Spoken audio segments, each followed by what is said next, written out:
अगर मैं आपसे कहूं कि अभी इस वक्त हमारी गैलेक्सी में कोई ऐसी चीज मौजूद है जो एक पूरे सूरज जैसे तारे को निगल नहीं रही बल्कि उसे इस्तेमाल कर रही है, तो क्या आप यकीन करेंगे? यह कोई फिल्म का सीन नहीं बल्कि असली वैज्ञानिक रिसर्च पेपर की बात है। जरा सोचिए, रात के आसमान में आपको एक तारा दिखे जो दिखाई देने वाली रोशनी में लगभग गायब है लेकिन गर्मी में धधक रहा है। कोई प्राकृतिक तारा ऐसा नहीं करता। तो फिर यह क्या है? साल 2026 में वैज्ञानिकों को ऐसे कई तारे मिले हैं जिनका व्यवहार बिल्कुल वैसा ही है जैसा किसी विशालकाय ऊर्जा कैद करने वाली संरचना से होना चाहिए। नमस्ते दोस्तों, स्वागत है आपका अंतरिक्ष ज्ञान में। आज बात करेंगे डायसन स्फीयर की, इसके पीछे का विज्ञान, ताजा सबूत और क्या यह सच में मुमकिन है। सबसे पहले समझते हैं कि यह चीज है क्या। साल 1960 में अमेरिकी भौतिक विज्ञानी फ्रीमैन डायसन ने एक विचार दिया। उन्होंने कहा, अगर कोई सभ्यता तकनीकी रूप से बहुत आगे बढ़ जाए तो एक समय ऐसा आएगा जब उसके ग्रह की ऊर्जा जरूरतें उसके पूरे ग्रह पर मिलने वाली सूरज की रोशनी से भी ज्यादा हो जाएंगी। ऐसे में वह सभ्यता क्या करेगी? जवाब है, वह अपने तारे के चारों तरफ एक विशालकाय संरचना बना लेगी जो उस तारे से निकलने वाली लगभग पूरी ऊर्जा को कैद कर सके। इसी काल्पनिक संरचना को नाम दिया गया डायसन स्फीयर, या इसके अलग अलग रूपों को डायसन स्वार्म भी कहा जाता है, जिसमें एक ठोस गोले की जगह लाखों छोटे छोटे सोलर पैनल जैसे उपकरण तारे की परिक्रमा करते हैं। यह विचार खगोल शास्त्री निकोलाई कार्दाशेव के मशहूर कार्दाशेव स्केल से भी जुड़ा है, जो सभ्यताओं को उनकी ऊर्जा खपत के आधार पर वर्गीकृत करता है। टाइप 1 सभ्यता अपने पूरे ग्रह की ऊर्जा इस्तेमाल कर सकती है। टाइप 2 सभ्यता अपने पूरे तारे की ऊर्जा इस्तेमाल कर सकती है, यानी डायसन स्फीयर बना चुकी हो। टाइप 3 सभ्यता पूरी गैलेक्सी की ऊर्जा इस्तेमाल कर सकती है। हम इंसान अभी टाइप 1 तक भी पूरी तरह नहीं पहुंचे हैं। लेकिन सवाल यह है, क्या ब्रह्मांड में कोई और सभ्यता हमसे कहीं आगे निकल चुकी है? अब सवाल उठता है, अगर कोई सभ्यता सच में डायसन स्फीयर बना चुकी है तो हमें धरती से बैठे बैठे इसका पता कैसे चलेगा? यहां भौतिकी का एक बहुत सीधा सिद्धांत काम आता है। ऊर्जा कभी नष्ट नहीं होती, बस अपना रूप बदलती है। अगर कोई विशालकाय संरचना किसी तारे की सारी रोशनी को कैद कर ले तो वह ऊर्जा तारे के आसपास इस्तेमाल तो हो जाएगी, लेकिन उसका कुछ हिस्सा गर्मी, हीट के रूप में वापस अंतरिक्ष में छोड़ा जाएगा। और यह गर्मी दिखाई देने वाली रोशनी में नहीं बल्कि इंफ्रारेड यानी अवरक्त किरणों में दिखेगी। यानी अगर आपको कोई ऐसा तारा दिखे जो दिखाई देने वाली रोशनी में बहुत धुंधला हो लेकिन इंफ्रारेड में असामान्य रूप से चमक रहा हो, तो यह एक संभावित संकेत हो सकता है कि उस तारे के चारों तरफ कुछ है जो उसकी रोशनी को रोक रहा है। यही आइडिया लेकर वैज्ञानिक पिछले कुछ सालों से आसमान को खंगाल रहे हैं। साल 2024 में स्वीडन की उपसाला यूनिवर्सिटी और इटली के वैज्ञानिकों की 2 अलग अलग टीमों ने प्रोजेक्ट हेफाइस्टोस नाम से एक बड़ा अध्ययन किया। उन्होंने गैया 2MASS और वाइज जैसे बड़े स्काई सर्वे डेटा का इस्तेमाल करते हुए करीब 50 लाख तारों को स्कैन किया। नतीजा चौंकाने वाला था।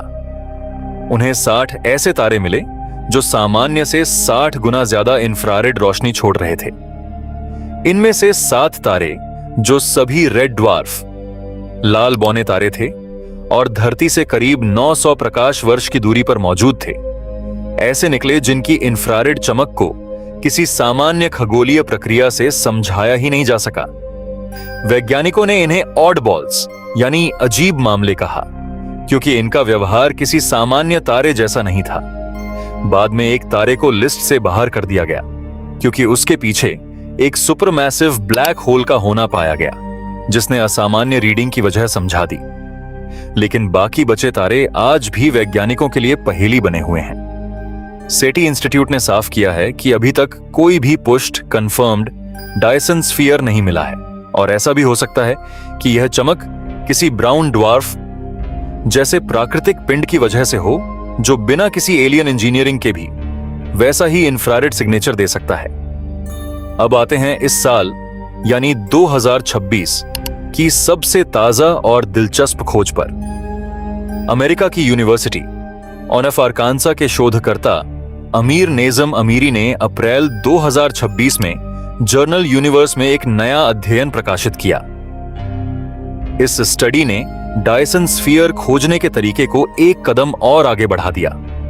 अब तक की खोजें सभी तरह के तारों पर एक साथ नजर डाल रही थीं, जिससे बहुत सारा शोर यानी अनावश्यक डेटा भी साथ आ जाता था।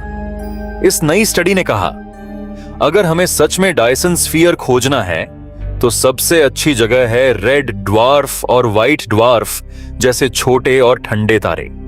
इसकी वजह है, इन तारों के चारों तरफ अगर कोई ऊर्जा कैद करने वाली संरचना बने तो वह एक बहुत ही खास और ठंडी इंफ्रारेड रोशनी छोड़ेगी, जो हाइड्रोजन रसेल डायग्राम तारों को तापमान और चमक के आधार पर वर्गीकृत करने वाला एक प्रसिद्ध ग्राफ पर एक बिल्कुल खाली और अनोखी जगह पर आकर बैठेगी।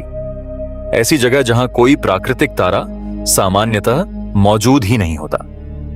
यानी अगर वैज्ञानिकों को उस खास जगह पर कोई पिंड दिखे तो उसे अजीब ठंडा तारा समझने की बजाय सीधा एक मजबूत डायसन स्फीयर उम्मीदवार माना जा सकता है। इस स्टडी ने एक और दिलचस्प बात बताई। ऐसी संरचनाएं सिर्फ ठंडी इंफ्रारेड रोशनी ही नहीं देंगी, बल्कि असामान्य तरीके से टिमटिमा फ्लिकर भी सकती हैं, जो एक और पहचान का जरिया बन सकता है।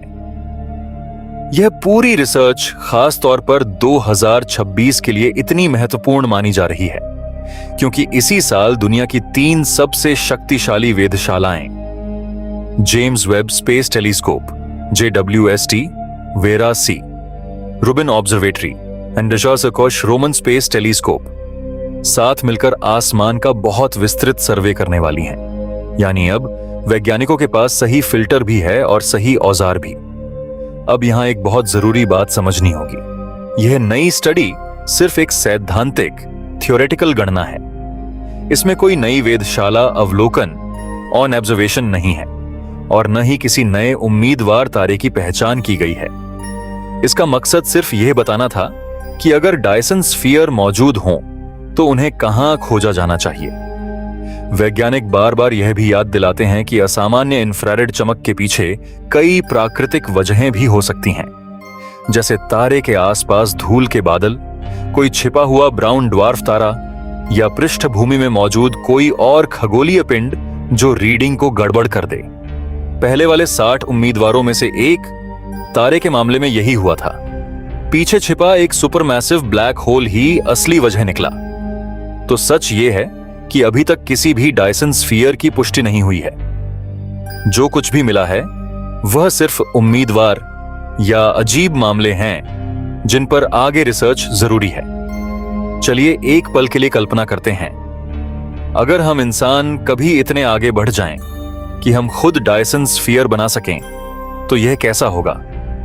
एक पूरा ठोस गोला बनाना जो सूरज को चारों तरफ से घेर ले इंजीनियरिंग के लिहाज से लगभग नामुमकिन माना जाता है, क्योंकि ऐसी कोई सामग्री ही नहीं है जो इतने बड़े ढांचे को बिना टूटे संभाल सके। इसलिए ज्यादातर वैज्ञानिक अब डायसन स्वार्म के आइडिया को ज्यादा व्यावहारिक मानते हैं। यानी एक ठोस गोले की बजाय लाखों करोड़ों छोटे सोलर पैनल जैसे उपकरण जो झुंड स्वार्म की तरह तारे की परिक्रमा करते हुए ऊर्जा इकट्ठा करें। इसके लिए चाहिए होगा अरबों टन मटेरियल, शायद पूरे ग्रहों और क्षुद्र ग्रहों को तोड़कर इस्तेमाल करना, और सैकड़ों हजारों सालों की सतत इंजीनियरिंग।